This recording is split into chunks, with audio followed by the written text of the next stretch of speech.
La muerte de Jake Owens no es algo que pasara de la noche a la mañana. Fue, en realidad, la culminación de un conflicto vecinal que duró 2 años y que acabó de la peor manera posible. Vamos a desglosar la cronología, el paso a paso, para entender cómo se llegó a ese punto fatal.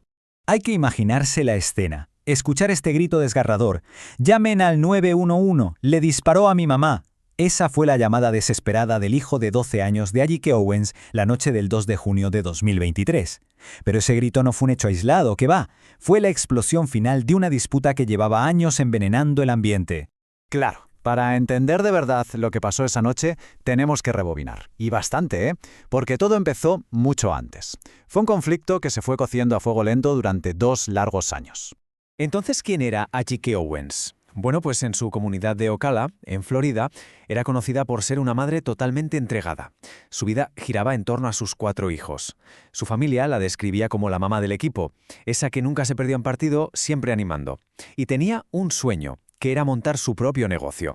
Y aquí es donde la cosa empieza a torcerse. Todo arranca en 2021. Susan Lawrence, la vecina, empieza a llamar a la policía porque supuestamente los niños de Owens hacen mucho ruido al jugar fuera. Pero lo que eran simples quejas pronto se convirtió en algo mucho más grave. Entre finales de 2021 y principios de 2023, la cosa se puso muy agresiva, con más de una docena de visitas de la policía por altercados. Hasta que llegamos al 2 de junio de 2023, el día en que todo estalló. Es que los informes policiales y los testimonios de los vecinos pintan un panorama muy claro de acoso. No hablamos de simples quejas por ruido, hablamos de grabar a los niños desde la ventana, de gritarles insultos racistas como «ustedes, los negros siempre», de usar una sirena para asustarlos o de acelerar su furgoneta para intimidarlos. Y ojo, que la cosa llega al punto de que, días antes del tiroteo, les llegó a enseñar una pistola. Y con todo este caldo de cultivo, llegamos a esa noche, la del 2 de junio de 2023. Vamos a ver, paso a paso, cómo se desarrollaron los acontecimientos que llevaron a esta tragedia. Todo se precipitó en cuestión de minutos. El detonante fue una discusión por unos patines y una tablet. Lawrence se encara con los niños, les quita la tablet. Y claro, uno de los hijos de Jake corre a casa llorando a contárselo a su madre. Jake, como es normal, va a pedir explicaciones. Va a la puerta de su vecina y llama, insistentemente, para que salga. Y la respuesta fue un disparo. Un único disparo. Lawrence cogió una pistola y disparó a través de su propia puerta metálica, que estaba cerrada y con el cerrojo echado. La bala le alcanzó en el pecho. Murió poco después en el hospital. Después del disparo, evidentemente, toda la atención se centró en la respuesta judicial. ¿Qué iba a pasar? ¿Cómo actuarían las autoridades? ¿Y qué cargos se presentarían por la muerte de Jake Owens? Pues lo primero que sorprendió a todo el mundo fue esto. 4 días. A pesar de que Susan Lawrence admitió haber disparado, no la arrestaron hasta 4 días después, el 6 de junio. Y esta tardanza, como es de imaginar, provocó protestas en la comunidad que pedía su detención inmediata. Y aquí es donde surge una de las grandes polémicas del caso. La familia de Owens pedía un cargo de asesinato en 2º grado, pero la Fiscalía decidió presentar un cargo mucho menor, homicidio involuntario con arma de fuego. Una diferencia, como veis, abismal.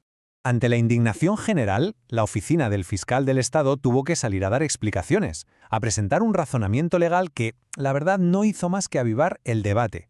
Y esta es la clave de todo. Según el fiscal, para un cargo de asesinato en 2º grado en Florida hay que probar que existía una mente depravada. ¿Y qué es eso legalmente?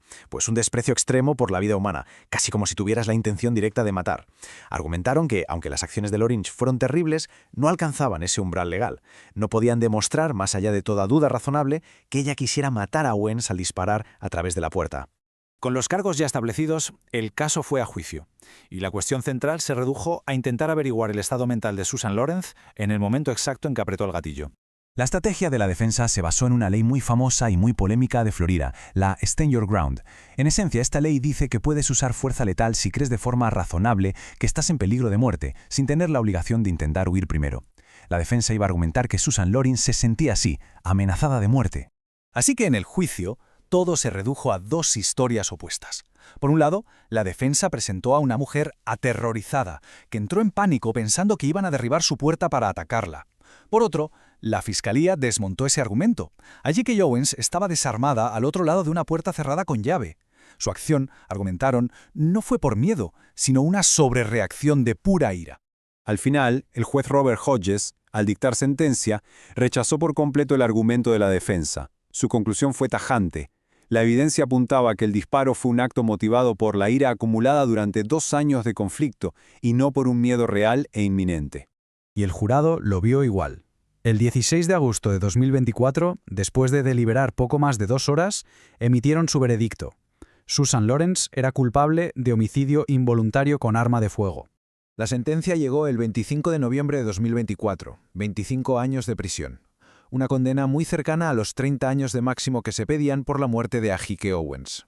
Pero el veredicto, claro, no cierra las heridas. El caso legal ha terminado, pero el impacto real de la muerte de A.J. Owens va mucho más allá, especialmente para su familia y su comunidad. Porque en el corazón de esta historia está la pérdida devastadora de una madre. Como dijo su propia madre, Pamela Díaz, decir que amaba a sus hijos incondicionalmente es quedarse corto. Ahora 4 niños tienen que afrontar un futuro sin ella.